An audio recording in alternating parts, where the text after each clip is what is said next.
औरंगजेब प्रासंगिक नहीं तो फिर बीजेपी से जुड़े नेता या संगठन क्यों कब्र हटाने की मांग कर रहे हैं, जहां अब साथी दल ही नसीहत देने लगे हैं।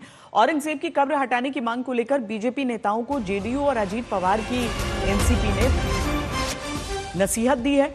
जेडीयू का कहना है कि औरंगजेब के कार्यकाल को अच्छा नहीं माना जाता, लेकिन किसी की कब्र के साथ छेड़छाड़ की परंपरा नहीं रही है। वहीं अजीत पवार की पार्टी के नेता अमोल मितकारी ने सवाल उठाते हुए कहा कि क्या जो नेता औरंगजेब की कब्र तोड़ने की बात कर रहे हैं वो अपने बच्चों को लेकर वहां तोड़फोड़ करने जाएंगे।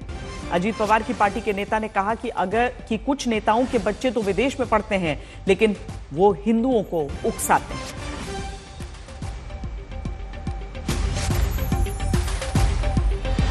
औरंगजेब एक आतताई आक्रामक हमलावर था, जिसने कई संस्थानों को नुकसान पहुंचाने का कार्य किया। उनके कार्यकाल को अच्छा कार्यकाल नहीं माना जा सकता, लेकिन हमारे भारतीयता में किसी की कब्र को या मुर्दे को छेड़छाड़ की परंपराएं नहीं रही हैं।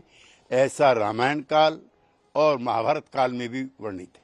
भड़काऊ भाषण देने के बाद ही लोग उकसाए जाते हैं। भड़काऊ भाषण देने के बाद लोग उनको उकसाया जाता है कि चलो ये तुम्हारा ये नहीं है। सुनीता विलियम्स 9 महीने तक वहां पे रिसर्च करके आई, ये तुम्हारा एम नहीं हो सकता, तुम बाहर देश में जाके मत पढ़ो।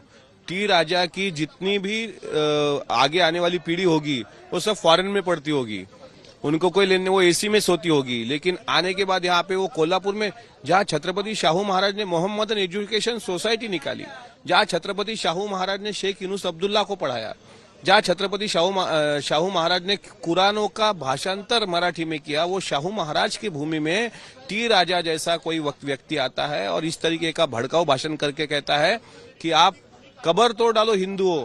अरे हमारे हिंदू क्यों कब्र तोड़ेंगे? तुझमें दम है तो तेरा बच्चा जो एसी में सो रहा है उसके हाथ में कुल्हाड़ी दे और तोड़ने को लगा कब्र, और तुझमें दम है तो बुलडोजर पे बैठ और जा कब्र तोड़ने के लिए। इस तरीके से बयानबाजी करके आम हिंदुओं को, आम मुसलमान